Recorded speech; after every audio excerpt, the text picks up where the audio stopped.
Oke, sekarang kita masuk ke sub yang kedua, yaitu penegakan hukum khususnya di dalam HAN. Yang sudah ada di slide dapat dibaca dan saya akan tambahkan narasi dari buku dimulai dari halaman 291 bagi yang punya bukunya. Hukum adalah sarana yang di dalamnya terkandung nilai-nilai atau konsep-konsep tentang keadilan, kebenaran, kemanfaatan, sosial, dan sebagainya. Kandungan hukum ini bersifat abstrak. Menurut Sacipto Raharjo, Prof. Cip ya, penegakan hukum pada hakikatnya merupakan penegakan ide-ide atau konsep-konsep yang abstrak itu. Penegakan hukum adalah usaha untuk mewujudkan ide-ide tersebut menjadi kenyataan. Suryono Sukanto mengatakan bahwa penegakan hukum adalah kegiatan menyerasikan hubungan nilai-nilai yang terjabarkan di dalam kaidah-kaidah atau pandangan-pandangan nilai yang mantap dan menjabarkan bahasa mudahnya dan sikap tindak sebagai rangkaian penjabaran nilai tahap akhir untuk menciptakan social engineering, memelihara dan mempertahankan sebagai social control kedamaian pergaulan hidup. Saya ingatkan lagi, law as a tool of social engineering itu teorinya Roskupon ya. Penegakan hukum secara konkret adalah berlakunya hukum positif dalam praktik sebagaimana seharusnya dan sepatutnya ditaati. Memberikan keadilan dalam suatu perkara berarti memutuskan perkara dengan menerapkan hukum dan menemukan hukum secara mempertahankannya dan menjaminnya untuk ditaati baik secara material maupun secara prosedural melalui hukum formil. Jika hakikat penegakan hukum itu mewujudkan nilai-nilai atau kaidah-kaidah yang memuat keadilan dan kebenaran, maka penegakan hukum bukan hanya menjadi tugas para penegak hukum, tetapi tugas setiap orang. Atau mudahnya yang menurut JBJM Tenberge ini tidak hanya polisi tapi juga masyarakat seperti itu.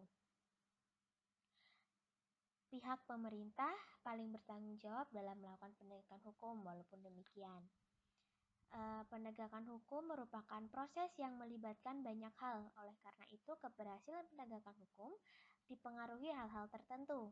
Menurut Suryono Sukanto, yang mempengaruhi ada 5 faktor, yaitu hukumnya sendiri, penegak hukum, sarana atau fasilitas, masyarakat, dan kebudayaan. Kelima faktor tersebut saling berkaitan dengan erat dan merupakan esensi dari penegakan hukum, serta merupakan tolak hukum pada efektivitas penegakan hukum. Suryono Sukanto juga mengatakan bahwa agar hukum dapat berfungsi dengan baik, diperlukan keserasian dalam hubungan, ada 4, yaitu hukum dan peraturan itu sendiri. Yang kedua, mentalitas petugas yang menegakkan hukum, yaitu hakim, polisi, jaksa, pembela, petugas, dan seterusnya. Yang ketiga, fasilitas yang diharapkan mendukung. Dan yang keempat, kesadaran hukum. Ya, ini sudah saya kutip di PowerPoint sebelumnya tentang kesadaran. Kemudian Sacipto Raharjo juga mengemukakan bahwa agar hukum berjalan atau dapat berperan dengan baik dalam kehidupan masyarakat, yang harus diperhatikan adalah yang pertama, mengenal masalah yang dihadapi dengan sebaik-baiknya. Yang kedua, memahami nilai-nilai yang ada di masyarakat sebagai perwujudan dan dukungan terhadap law as a tool of social engineering. Yang ketiga, membuat hipotesa atau kesimpulan sementara dan memilih mana yang paling layak untuk bisa dilaksanakan. Yang keempat, mengikuti jalannya penerapan hukum dan mengukur efek-efeknya.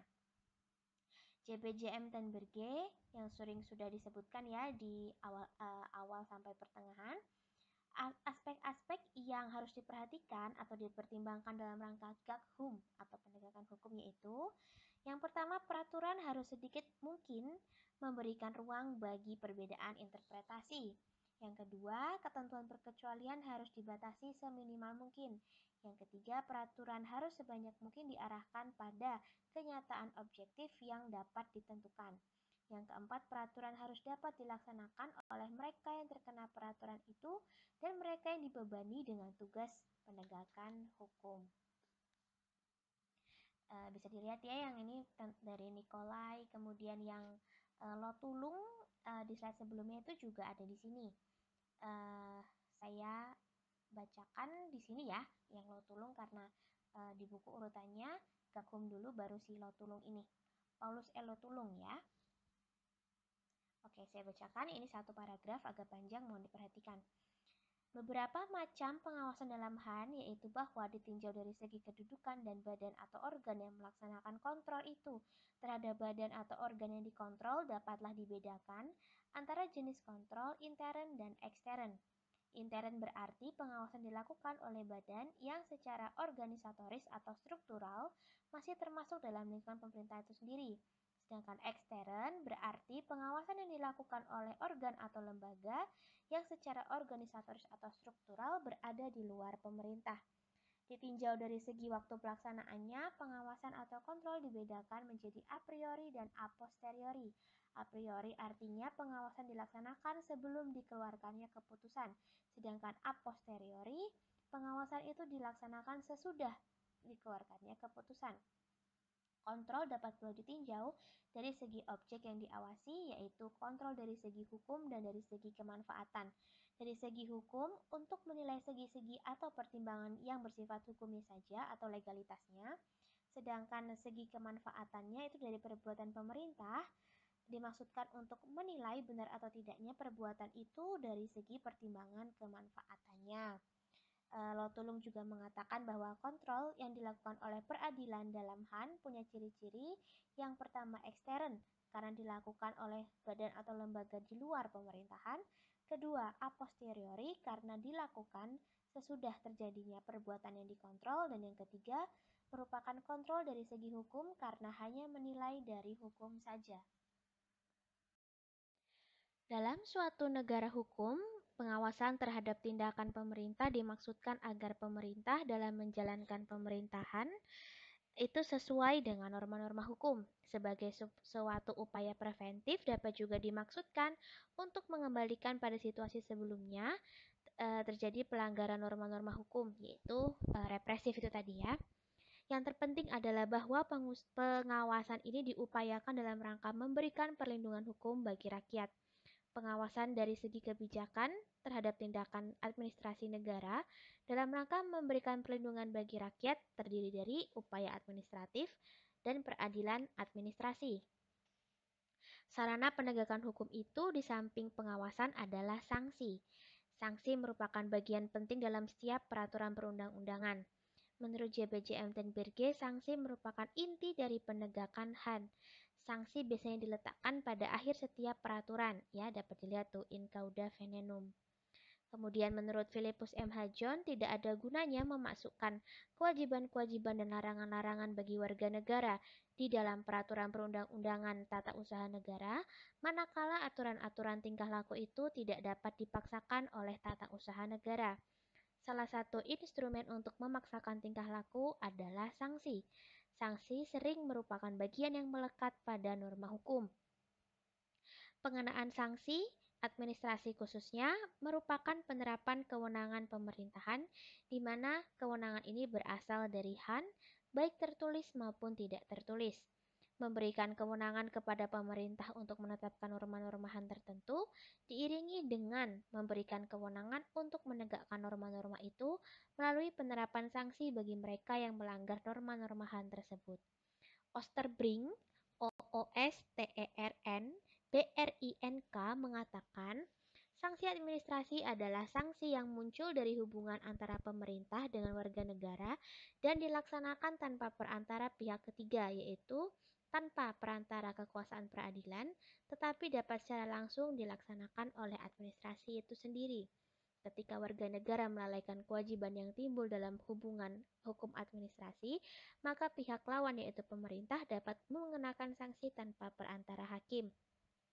Tanpa perantara hakim dalam arti bahwa penerapan sanksi administrasi itu dalam beberapa hal ada pula sanksi administrasi yang harus melalui proses peradilan. Pada kenyataannya yang termasuk sanksi administrasi itu tidak hanya diterapkan oleh pemerintah, tetapi juga dibebankan oleh hakim administrasi atau instansi banding administrasi. Sanksi dalam hukum administrasi negara yaitu Alat yang bersifat hukum publik dapat digunakan oleh pemerintah sebagai reaksi atas ketidakpahaman terhadap kewajiban yang terdapat dalam norma HAN. Berdasarkan definisi ini, tampak ada 4 unsur dalam sanksi, khususnya dalam HAN, yaitu yang pertama alat kekuasaan, yang kedua bersifat hukum publik, yang ketiga digunakan oleh pemerintah, dan yang keempat sebagai reaksi atas ketidakpatuhan. Ditinjau dari segi sasarannya, dalam HAN dikenal 2 jenis sanksi, yaitu reparatoir dan punitif. Sanksi reparatoir diartikan sebagai sanksi yang diterapkan sebagai reaksi atas pelanggaran norma, ditujukan untuk mengembalikan pada kondisi semula, yaitu menempatkan pada situasi yang sesuai dengan hukum, mengembalikan pada keadaan semula sebelum terjadinya pelanggaran. Sedangkan sanksi punitif adalah sanksi yang semata-mata ditujukan untuk memberikan hukuman kepada seseorang. Contoh sanksi reparatoir adalah paksaan pemerintahan dan pengenaan uang paksa, sedangkan contoh dari sanksi punitif adalah pengenaan denda administrasi. Di samping 2 jenis sanksi tersebut, ada juga sanksi regresif, yaitu sanksi yang diterapkan sebagai reaksi atas ketidakpatuhan terhadap ketentuan-ketentuan yang terdapat pada keputusan yang diterbitkan. Ditujukan pada keadaan hukum semula sebelum diterbitkannya keputusan. Contohnya penarikan, perubahan, atau penundaan suatu keputusan. Sanksi regresif sebenarnya tidak begitu berbeda dengan sanksi reparatoir. Bedanya terletak pada lingkup dikenakannya sanksi tersebut. Sanksi reparatoir dikenakan terhadap pelanggaran norma hukum HAN secara umum, sedangkan sanksi regresif hanya dikenakan kepada pelanggaran-pelanggaran yang ketentuannya terdapat dalam keputusan. Philippus M. John menyatakan penerapan sanksi secara bersama-sama antara HAN dengan bidang hukum lainnya dapat terjadi, yaitu dinamakan kumulasi internal dan eksternal. Kumulasi eksternal merupakan penerapan sanksi administrasi secara bersama-sama dengan sanksi lain seperti sanksi pidana dan perdata. Untuk sanksi perdata, pemerintah dapat menggunakannya dalam kapasitasnya sebagai badan hukum. Sedangkan sanksi pidana dapat diterapkan bersama-sama dengan sanksi lain. Artinya tidak diterapkan prinsip nebis in idem. Secara harfiah, tidak 2 kali mengenai hal yang sama, mengenai perkara yang sama tidak boleh disidangkan untuk kedua kalinya. Dalam HAN, karena antara sanksi administrasi dan sanksi pidana ada perbedaan sifat dan tujuan. Jadi, penerapan sanksi pidana dan perdata itu tidak menyalahi prinsip nebis in idem. Ada 3 perbedaan sanksi pidana dan perdata. Sanksi pidana dan administrasi. Dalam sanksi administrasi, sasaran penerapannya ditujukan pada perbuatan, sedangkan dalam pidana ditujukan pada pelaku. Sifat sanksi administrasi adalah reparatoir kondemnatoir. Kondemnatoir tulisannya CONDEMNATOIR, yaitu pemulihan kembali pada keadaan semula dan memberikan hukuman sanksi pidana bersifat kondemnatoir. Prosedur sanksi administrasi dapat dilakukan secara langsung oleh pemerintah tanpa melalui peradilan. Prosedur penerapan sanksi pidana harus melalui peradilan. Sedangkan kumulasi internal merupakan penerapan 2 atau lebih sanksi administrasi secara bersama-sama. Misalnya penghentian pelayanan administrasi atau pencabutan izin atau pengenaan denda. Seiring dengan dinamika perkembangan masyarakat, keberadaan sanksi administrasi semakin penting apalagi di tengah majunya perdagangan dan perindustrian.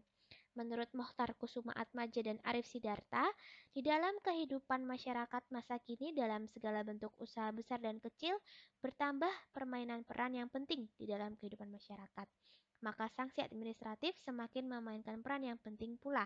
Dapat berbentuk penolakan pemberian izin setelah dikeluarkan izin, atau mencabut izin yang telah diberikan. Jauh lebih efektif untuk memaksa orang menaati ketentuan-ketentuan hukum yang mengatur usaha dan industri dan perlindungan dibandingkan dengan sanksi-sanksi pidana. Itulah sebabnya mengapa di bidang pengaturan perusahaan industri dan juga dalam bidang pelestarian lingkungan, sanksi-sanksi administratif lebih digunakan dan lebih diutamakan dibandingkan dengan sanksi pidana. Berkaitan dengan hal ini, yang sudah menerapkannya yang paling kelihatan itu negara yang menjadi rujukan hukum Indonesia ya, yaitu Belanda. Di sana lebih mengutamakan sanksi administratif berupa denda. Ya, jadi tanda tanda kutip masyarakat itu ditakut-takuti, diancam akan kehilangan uangnya apabila melanggar hukum seperti itu. Dan cukup efektif, kesadarannya juga sudah tinggi, jadi di sana itu sampai penjara-penjara itu sudah dirobohkan. Ya, karena sudah bukan basis penjara based gitu bukan ya, tapi sudah ke administrative based. Ini juga bukti bahwa HAN itu dapat mengalir ke segala bidang hukum yang lain, bahkan masuk ke hukum pidana gitu ya. Terbukti bahwa lebih bisa juga kita pada sampai taraf bahwa sanksi denda itu lebih efektif daripada sanksi pidana seperti itu ya. Untuk macam-macam sanksi sudah pernah saya narasikan di PowerPoint awal-awal itu ya, jadi tidak akan saya ulangi lagi. Bisa dibaca sendiri ya di slide sini sudah dirangkumkan poin-poinnya oleh Pak Anggit. Teman-teman yang punya bukunya juga boleh belajar bersama, di-share gitu bacaannya, di foto, di-share di grup gitu boleh. Atau juga mungkin ada yang berbaik hati menyekenkan gitu untuk bersama nggak apa-apa. Toh literatur ini kan untuk bersama juga. Maka kita bisa langsung masuk ke pertanggungjawaban pemerintah.